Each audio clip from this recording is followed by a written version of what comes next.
எல்லாருக்கும் வணக்கம். நான் தான் இப்போ ஹவுஸ் ஹஸ்பண்டாக இருக்கேன். உங்கள் சுபாக்ஷமி. என்னடா வழக்கம் போல் ஒய்ஃபை ஆஃபீஸில் விட்டுட்டு வந்துட்டு சமையலை ஸ்டார்ட் பண்ணிட்டான் அப்படின்னு தானே பார்க்குறீங்க. அது தாங்க இல்லை.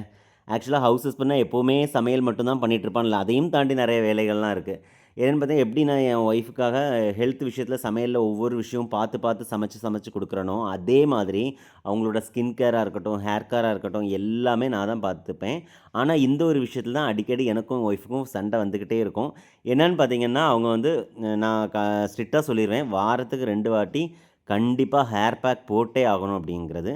ஸோ அதுக்கான ஹேர் பேக் தான் ரெடி பண்ணிகிட்ருக்கேன். வாரத்துக்கு 2 வாட்டி பண்ணுற ஹேர் பேக்கும் ஒரே மாதிரி நான் ரெடி பண்ண மாட்டேன். ஒவ்வொரு வாட்டி ஒவ்வொரு டைப்பாக இருக்கும். ஏன்னா, என் ஒய்ஃபோட ஹெல்த் எப்படி எனக்கு முக்கியமோ, அதே மாரி அவங்களோட ஸ்கின் கேரும், ஹேர் கேரும் எனக்கு ரொம்ப ரொம்ப முக்கியம். அதனால ஒவ்வொரு விஷயமுமே நான் பார்த்து பார்த்து தான் பண்ணுவேன். ஆக்சுவலி இந்த ஹேர் பேக் போடும்போது மட்டும் என் ஒய்ஃப்க்கும் எனக்கும் சண்டை வரும்னு நான் சொல்லியிருந்தேன்ல. ஆக்சுவலி என்னென்னு பார்த்தீங்கன்னா, அந்த சின்ன குழந்தைங்கள்லாம் இப்போ வீக்லி ஒன்ஸ் எண்ணெய் வைக்கிறதா இருக்கட்டும், இல்லை மருந்து ஏதாவது கொடுக்கறதா இருக்கட்டும், ரொம்ப போட்டு அடம் பிடிப்பாங்க தெரியுமா? அதே மாதிரி தான் என் ஒய்ஃபும்.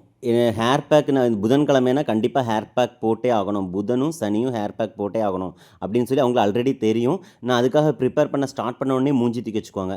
ஏன்னா அவங்களுக்கு வந்து என்ன சொல்கிறது, ஹேர் பேக் போட்டு ஒரு இடத்துல உட்கார்றது இரிட்டேட்டிங்காக இருக்குது அப்படின்னு சொல்லுவாங்க. நான் சொல்லுவேன் கம்பல்சரியாக போட்டே ஆகணும்னு சொல்லி நான் உட்கார வச்சு கண்டிப்பாக ஹேர் பேக் போட்டு விட்டுருவேன். ஸோ அந்த மாதிரி தான் இருக்கும். அது மட்டும் இல்லாமல் நான் ஹேர் பேக் ரெடி பண்ணுற அன்றைக்கி தான் அவங்க சொல்லுவாங்க, எனக்கு இன்றைக்கி ஆஃபீஸில் அவ்வளோ ஒர்க் இருக்குது, இவ்வளோ ஒர்க் இருக்குது, இன்றைக்கி மீட்டிங் இருக்குது, அப்படி இப்படின்னு சொல்லி வேணும்னே டைமை வேஸ்ட் பண்ணிகிட்டே இருப்பாங்க. இவன் இதிலேருந்து எப்படி தப்பிக்கலான்னு. ஆனால் நான் விடவே மாட்டேன். கண்டிப்பாக நீ போட்டே ஆகணும்னு கட்டாயப்படுத்தி போட வச்சுருவேன். ஆக்சுவலாக இதில் நான் இன்றைக்கி ரெடி பண்ணுற ஹேர் பேக் என்னென்னு பார்த்தீங்கன்னா, வெந்தயம், ஃப்ளாக்ஸி சீட்ஸை வந்து தலைக்கு நாளே ஊற வச்சுருவேன்.